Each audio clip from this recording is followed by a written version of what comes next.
Hi! Hello అండి. ఇంట్లో ఉన్న పాత సాక్సెస్‌తో మన మనీ సేవ్ చేసే ఒక ఐడియా అండి. చాలా చాలా బావుంటుంది. మనకైతే తప్పకుండా ట్రై చేసేయండి. ఈ పాత సాక్స్‌ని యూజ్ చేసి ఒక నో కాస్ట్ ఆర్గనైజర్ తయారు చేసుకోవచ్చనమాట. ఇక్కడ నేను ఒక పాత సాక్స్ తీసుకున్నానండి. పైనైతే ఈ విధంగా ఎలాస్టిక్ లాగా ఉంది కదండీ! దీన్నైతే సెపరేట్ చేసుకుంటున్నాను. చూడండి సెపరేట్ చేసిన తర్వాత ఇలా మనకి ఎన్ని కావాలో అన్ని విధంగా కట్ చేసుకోవాలండి. చూడండి మిడిల్‌లో అయితే ఒక బటన్ తీసుకొని ఈ విధంగా స్టిచ్చింగ్ అయితే వేసుకుంటున్నాను. ఈ బ్లాక్ ఈ విధంగా యెల్లో అయితే చాలా బావుంటుంది.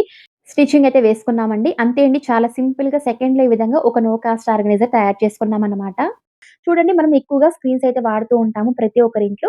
మనకు పనయిన తర్వాత ఈ విధంగా టై చేసి పెట్టేస్తూ ఉంటామండి. అంటే ఈ విధంగా ఫోల్డ్ చేసి మడిచి పెట్టేస్తూ ఉంటాము. ఎంత ఈ విధంగా మనం పెట్టినా కూడా ఈ విధంగా ముడతలైతే పడుతూ ఉంటుందండి. అండ్ చూడ్డానికి కూడా బాగుండదు. అలా కాకుండా ఈ విధంగా చూడండి స్క్రీన్ అయితే అంతా ఒక దగ్గర ఈ విధంగా ఫోల్డ్ చేసి చూడండి మనం తయారు చేసుకున్న ఈ ఆర్గనైజర్ అయితే ఈ విధంగా సెట్ చేసుకొని చూడండి. దీనైతే చుట్టూరున ఈ విధంగా ఆర్గనైజ్ చేసుకోవాలండి. జస్ట్ ఇలా బటన్‌కి మనం తగిలించుకోవచ్చనమాట. అండ్ తీసేటప్పుడు, వేసేటప్పుడు చాలా ఈజీగా ఉంటుందండి. మరియు ముడతలైతే పడవు. అండ్ చూడ్డానికి కూడా చాలా అందంగా ఉంటుంది. ఐడియా మాత్రం చాలా బావుందండి. మన ఇంట్లో ఉన్న పాత సాక్స్‌ని పడేయకుండా ఈ విధంగా రీయూజ్ చేసుకోవచ్చండి. ఐడియా మాత్రం ఎలా ఉందో ప్లీజ్ కామెంట్ చేసేయండి. మరిన్ని ఇలాంటి వీడియోస్ కోసం ప్లీజ్ ఛానెల్‌ని like and subscribe and share చేసేయండి.